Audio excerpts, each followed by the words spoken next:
Do you have a story to share with the world? Of course you do. We all have stories to share. An Anchor podcast allows you to share your interests in a way that connects to others all across the globe. If you have been considering starting your own podcast and don't know where to begin, Anchor makes it easy to record, edit, and publish with the click of a button. You can even add music. Whether it's crime dramas, self improvement, paranormal adventures, or tips about parenting, you too can share your unique imprint on the world. Download the Anchor app or go to anchor.fm to get started today. You've got this. I believe in you. Welcome to the Existential Empath Podcast. My name is Tanya, and I am an intuitive empath. My intention is to share valuable tools and techniques that I have learned so you can tap into your own inner healer naturally and intuitively.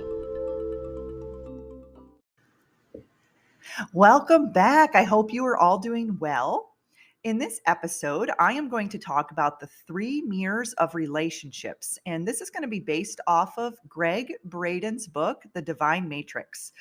I read or listened to, I really love Audible, Gregg Braden's book, The Divine Matrix, about 3 or 4 years ago. And recently I was guided to go back and listen to a couple of different chapters.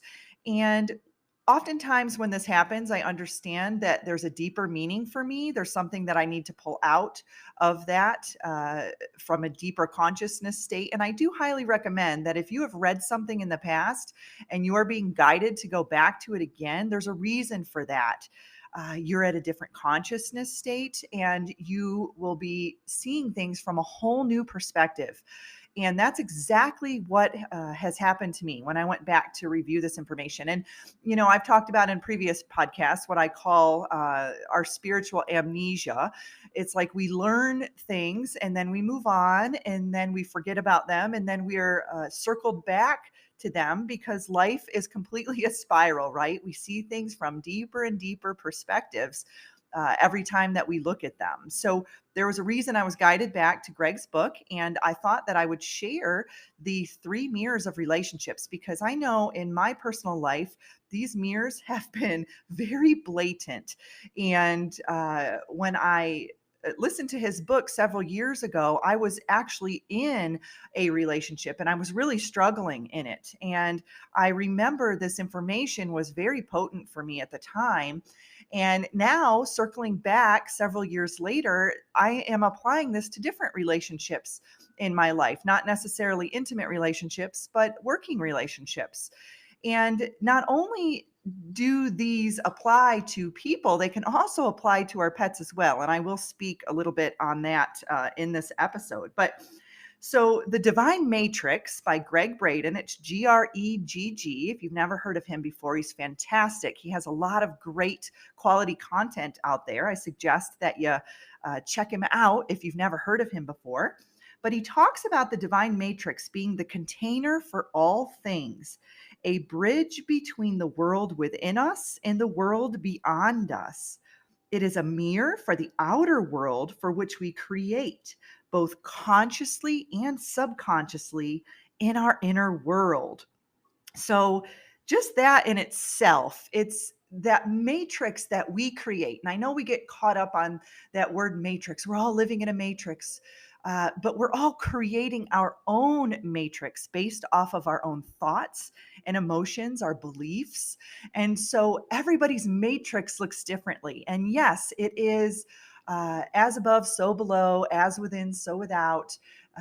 We are in smaller fractaled matrices within our own lives. However, we are all functioning within one large universal matrix as well. So when we can shift our own personal matrix, it will allow for our external matrix to shift as well because they are all connected on a much deeper level. So when we live in a reflective universe, basically the way that I perceive it is everything that is going on with me internally is being created from an external standpoint. So the relationships, the experiences, the situations, the people that I come in contact with, my life experiences are all a direct result of the cause of what's going on with me internally. And this has been very eye-opening experience for me because there was a time when I was always blaming things externally. And when that happens, it's basically just our ego. You see, our relationships are like mirrors and they simply reflect what's already within inside of us. But our ego never wants to see what's within us. It's more interested in the you versus me, the blame game, the shame game. And whenever we villainize the other person, that we are actually missing the core lesson of what we are supposed to be facing in our lives. And unless it's something absolutely toxic and abusive, pointing fingers is never a good idea for a healthy relationship. We always, find that it's important for us to take that finger and turn it back on ourselves and ask ourselves, what is it that, that we might need to heal internally that could be reflecting something out into our external reality. And when we accept that our relationships are like a mirror to each other's wounds, we're reflecting those wounds back and forth to one another.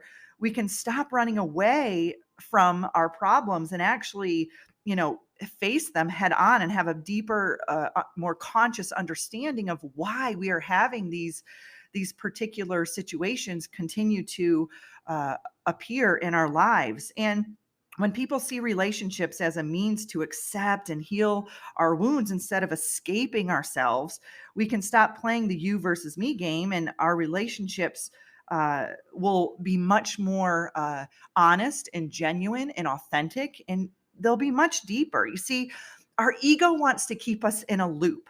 And if we stay in that loop and we keep repeating the same cycle and the same patterns over and over again, this is what feels comfortable and safe to the egoic mind. And this is all that it knows. So when we start to shift those programs or shift those patterns, it starts to get really rattled.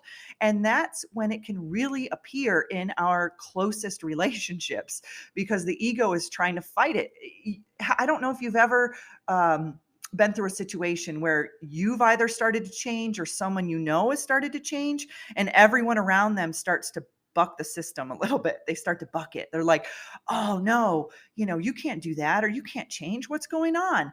And what it's really doing is it's reflecting back to them. If you're changing, then where do I need to change? And that can be really difficult because not everyone is ready for that transition or that change. So that's why it's so important that you just continue to focus on yourself and your own growth, your own expansion, and not worry about what others are doing. All they are doing in this holographic or reflective universe is mirroring back to you what areas that you need to heal in your life. So it's like a spiral, right? Our intuition calls us to make gradual changes in our lives that leads towards our ongoing evolution, our development, our expansion.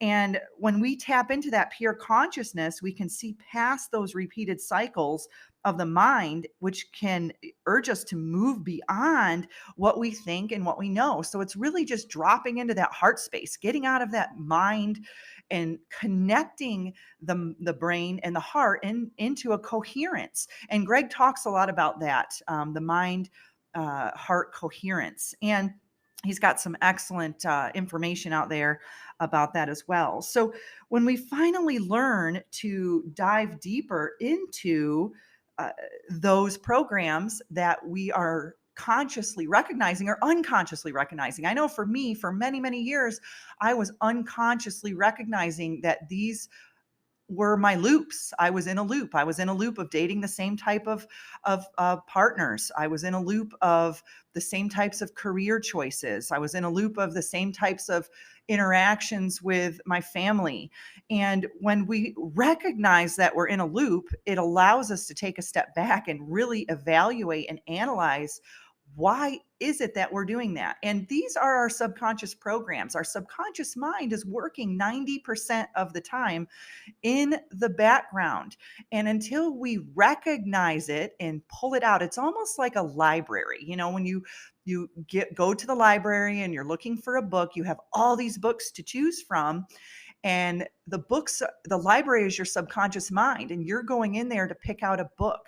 And so you start looking it up and figuring out, okay, where's it located? And then you hone in and you focus on it and you find that book and you pull it out. That's when you're pulling it out from the subconscious mind to the conscious mind. So just recognizing it and being more alert and more aware as to what that program is or that loop is will help you so tremendously in the long run. So, what are these three mirrors of relationships? So, Gregg goes into detail about the three mirrors and he gives um, his own personal experiences with these mirrors. And so the first mirror is called What I Am. And this is the mirror of the moment. Our relationships and our pets are showing us who we are in the moment. So, for example, if you're noticing common themes amongst the people in your life, it could be, gosh, so and so is so angry all the time, or everyone around me is so angry and so negative, or everyone seems to be so sad and depressed all the time.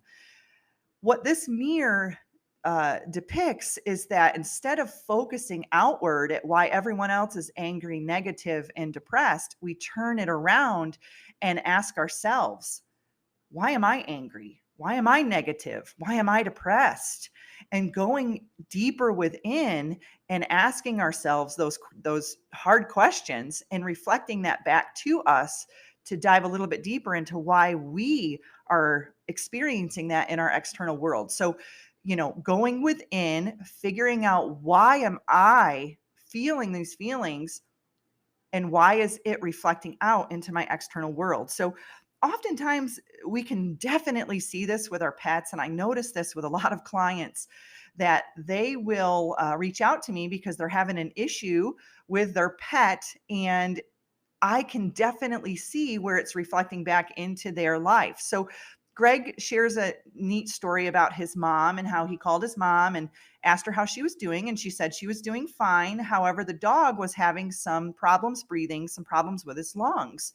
And so Gregg took a step back and asked his mom, you were going to schedule an x-ray or an MRI to have your lungs checked. Have you done that yet? And she said, no, I'm not really ready for that. I need to get a few things done first, but I will definitely schedule it soon. Well, he, kind of encouraged her to get it done. And after she went and got her scans done, they recognized that there were some nodules or some lumps on her lungs, and she needed to go in and have surgery on them. So she scheduled the surgery, went in and had the nodules or the lumps removed. And within a couple of weeks, she noticed that her dog was no longer showing any signs or symptoms of problems breathing or problems with the lungs. So, this is a very specific example of how our pets or the people closest to us, our children, will reflect back to us things that we need to heal in our lives. And I'll see this specifically with people who have lost a pet. Oftentimes, they will go out and try to fill that hole or that wound with another animal. And, maybe their first pet passed away from lung cancer or something along those lines. And then they go and get another pet without processing their own grief. And in previous podcasts, I've talked about how grief will sit in the heart and the lungs. And then they will notice within a few months or a year or so that their new pet will start to show symptoms of the lung cancer or the lung problems or the lung issues. And what it's doing is that new pet is very highly empathic. Pets are super, super empaths.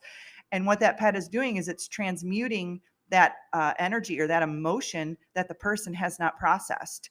So, that's why I usually encourage people that if they've lost an animal to really process that grief, because if you don't, it's just going to be like you're in a race and you're handing that baton to the next animal. And that poor little animal is going to be there trying to soak up all of that energy that you are not processing more deeply. So, any issues that your pets may have, maybe your pet has a cough, ask yourself, where am I not speaking up? Where am I not sharing my voice in the world? Potentially, your pet could have a kidney or a urinary issue. Where am I struggling with fear and anxiety? And maybe your pet is struggling with diabetes. Diabetes often presents itself as, I don't feel that there's joy in my life. I don't see that there's a sweetness in the world.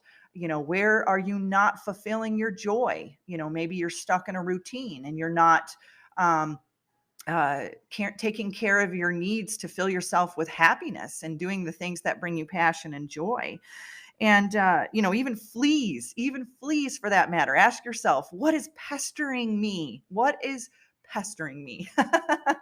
And you'll begin to notice once you fix that issue within yourself. Now, if you're living in a household with other people, this could be a reflection of others as well. So it's really, a big, huge mirror. It's like you're living in a house of mirrors and everything is being reflected back to you based off of the interactions that you're having, the people you're coming in contact with, and the pets that you're coming in contact with. So you can apply this to your relationships, to your animals, to your children, everything. So this is the very first mirror, what I am. Okay, so the second mirror is what I judge. And this one, I think for me, is probably one of the most difficult ones because this is where we are definitely looking outside of ourselves and pointing fingers at others. And if you seem to be a very judgmental person, or you find that there are people around you who are significantly judgmental, we can take this back to our own internal selves and ask ourselves, what are we judging? Maybe you judge people because of their weight or the way that they look or their financial status or the way that they respond or act, whatever it may be. Ask yourself in the moment when you catch yourself judging someone or something, reflect it back to yourself and say, where did I first feel this judgment upon myself? All right. So if you're judging someone for their weight, take it back to yourself and ask yourself, when was I first judged about my weight? When did this happen to me the very first time? Because this is a subconscious program. This is a reflection. This is a lesson that needs to be learned. And there's a reason why it's being reflected back to you.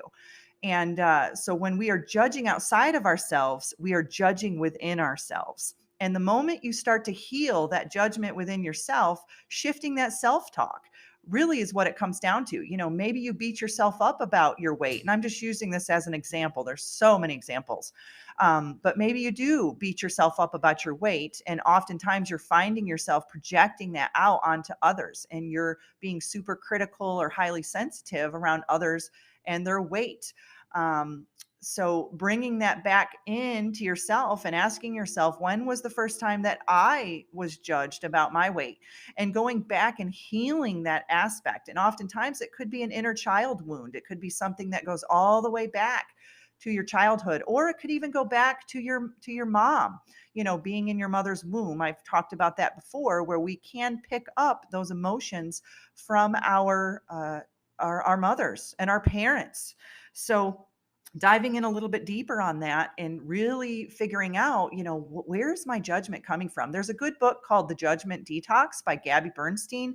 I read that several years ago. So if you find that this particular mirror is one that you really struggle with, I would recommend that you check out that book. You might, learn some things from it. She goes through a series of exercises that you can go through to help yourself process your judgment and why you may be projecting that out onto others.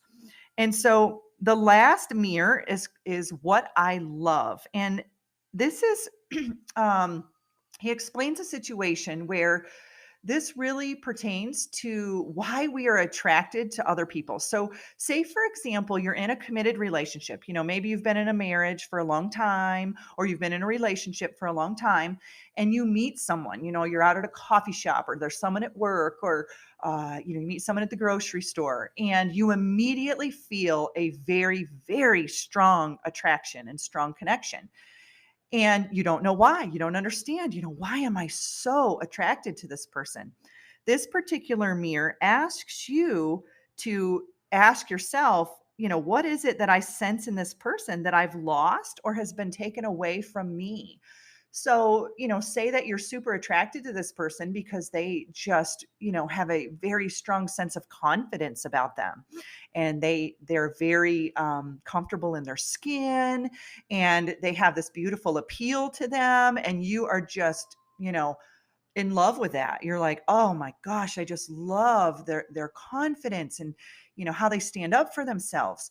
So, reflecting back to yourself, where have I lost my confidence? Where have I lost my power? Who have I given my power away to? Why is it that I don't feel comfortable in my own skin?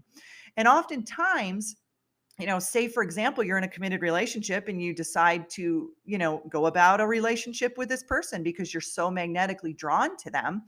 And then after several months or years, you realize that I'm not really attracted to this person anymore. And a lot of it has to do with the fact that you have healed that aspect within yourself. It's almost like a drought, or you're very super thirsty and you're craving water. And the moment you drink the water and that you're quenched, you no longer need that water because you're satisfied and you're fulfilled. So now you're moving on to the next thing. Maybe I need some food, right? So now I'm craving food. So, what this particular mirror asks of us is to take a step back and look within ourselves and ask ourselves, what is this person presenting to me that I might need to work on a little bit more in my life? And this this one is a really good example of why we are so strongly attracted to people, and how life is a lesson. It's one huge lesson, and the people that come in and out of our lives bring those lessons to us. And this is how we can get attached in certain relationships. Maybe we've been in a relationship for a really long time and it's not moving forward. There's no commitment, there's no growth or no expansion. And really, what's happening in that particular relationship is that there's some sort of a lesson that needs to be learned that we are not learning, or we're taking some time to learn. And it keeps spiraling back to us more and more and more, but we aren't taking the conscious effort to really dive a little bit deeper as to why are we not moving forward? Why are we stagnant? Why are we non-committal? And oftentimes we want to blame the other person. We want to say, it's because of you. You're the one who's not wanting to commit. You're the one who's not wanting to, be a part of this relationship, when in actuality, it could be us.